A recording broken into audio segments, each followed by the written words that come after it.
ये सच है, मुझे ऐसा लगता था और ऐसा ही हुआ। जैसे ही मैं घर से भागी, 1.5-2 साल में मैं एक फिल्म स्टार थी, एक ड्रग एडिक्ट थी। मेरी ज़िंदगी में इतने सारे कांड चल रहे थे कि मैं ऐसे लोगों के हाथों में लग चुकी थी कि जहाँ से मुझे शायद मौत ही निकाल सकती थी। ये सब इतना सब डेंजर हो चुका था मेरी लाइफ में जब मैं टीनेजर ही थी। अभी बोर हो गए होंगे ना आप लोग घर पे, उदास भी हो गए होंगे, डिप्रेस्ड भी हो गए होंगे, कई तो रो रहे होंगे। अच्छा है, क्योंकि ये वक्त बुरा नहीं है। बुरे वक्त को कभी बुरा मत समझना। बुरा वक्त एक्चुअली में ओनली अच्छा वक्त होता है। अब आप बोलेंगे मैं तो फिलॉसफी चाह रही हूँ, ऐसा नहीं है। आप जानते हैं कि मैं एक मामूली सी, बहुत सारे कलाकार होते हैं, बहुत सारे लोग होते हैं, पर आप वो लोग खुश ये नहीं कह सकते कॉन्फिडेंस से कि मैं खुश हूँ, जो मैं हूँ वो बन के आज इस मुकाम पे खुश हूँ। मैं कॉन्फिडेंस से कह सकती हूँ। एंड ये बहुत बड़ी अचीवमेंट है अपने आप में, किसी भी अवार्ड से, किसी भी पैसे से, किसी भी मुकाम से बहुत बड़ी अचीवमेंट है। और मैं ऐसा कैसे बनी दोस्तों? मैं 15-16 साल की थी जब मैं घर से भाग गई थी। मुझे ऐसा लगता था कि जैसे मैं मतलब हाथ उठाऊंगी और तारे तोड़ ले आऊँगी। मेरी माँ कहती है कि एक बार मैंने बारिश में नाचते हुए तुम्हें देखा, आधा घंटा तुम ऐसा लगा था जैसे आसमान को से कुछ खींचने की कोशिश कर रही हो। ये सच है, मुझे ऐसा लगता था और ऐसा ही हुआ। जैसे ही मैं घर से भागी, 1.5-2 साल में मैं एक फिल्म स्टार थी, एक ड्रग एडिक्ट थी। मेरी ज़िंदगी में इतने सारे कांड चल रहे थे कि मैं ऐसे लोगों के हाथों में लग चुकी थी कि जहाँ से मुझे शायद मौत ही निकाल सकती थी। ये सब इतना सब डेंजर हो चुका था मेरी लाइफ में जब मैं टीनेजर ही थी अभी। तो सोच लो मैं कितनी खतरनाक हूँ।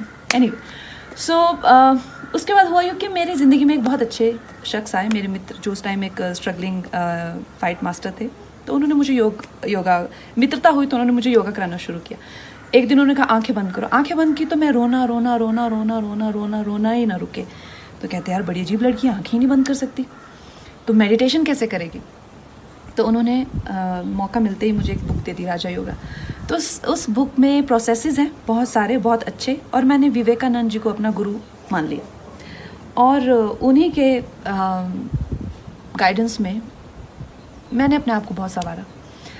क्योंकि मुझे हमेशा से लगता था कि यार ये हैं एक्शंस मेरे। मैंने कभी किसी को अपनी स्थिति के लिए कभी किसी को नहीं सोचा कि यार ये इनकी करतूत है। तो I think that is why I could work on my self. और अगर वो मुकाम मेरी ज़िंदगी में नहीं आता तो शायद मैं भीड़ में घूम जाती, शायद मैं इतने आगे नहीं आ पाती। जो मैंने अपनी विल पावर को डेवलप किया है, अपनी इंटेलेक्ट को शार्प किया है, जो मैंने अपने टैलेंट को संवारा है, जिस तरह से मैंने अपनी ज़िंदगी को संवारा, अपनी इमोशनल हेल्थ को रखा हुआ है, जिस तरह से मैंने अपनी फैमिली हेल्थ को रखा हुआ, अपने इन्वायरमेंट को रखा हुआ, ये तो मैं कर ही नहीं पाती। तो ना मुमकिन ही नहीं था मेरे लिए अगर मुझे स्पिरिचुअल गाइडेंस नहीं मिली होती, गुरुओं का आशीर्वाद नहीं मिला होता। तो इस मुकाम की बड़ी अहमियत है। और जो प्रोसेस मैंने किया था, ब्रह्मचर्य का मैंने सहारा लिया था 2-2.5 साल। उस टाइम पे मैंने एक फ़िल्म की थी फैशन, और मेरी एक बहुत अच्छी मित्र थी अश्विनी देशमुख, आजकल उनसे बात नहीं होती है, पर वो उस टाइम मुंबई मिरर की जर्नलिस्ट थी। तो उन्होंने देखा यार तुम क्या करती हो, सिर्फ सफ़ेद वस्त्र पहनती हो और उबला हुआ खाना खाती हो। तो मैंने उन्हें बताया, तो उन्होंने एक बड़ी भलती हुई सी स्टेटमेंट लिख दी कि Kangana turn celebrate.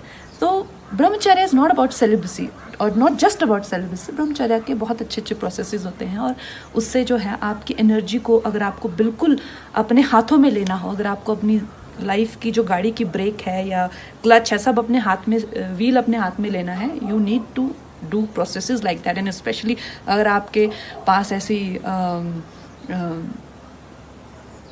Volatile energy हो। तो दोस्तों कहने का मतलब ये है कि इस वक्त का फ़ायदा उठाइए। बुरा वक्त ही ओनली अच्छा वक्त। और अब 5वें दिन मेरी और रंगोली की एनर्जी भी थोड़ी लो आती जा रही है। क्या कहती हो रंगू? बहुत लो है आज। तो हम इससे ज़्यादा ज्ञान नहीं बांट सकते। कट।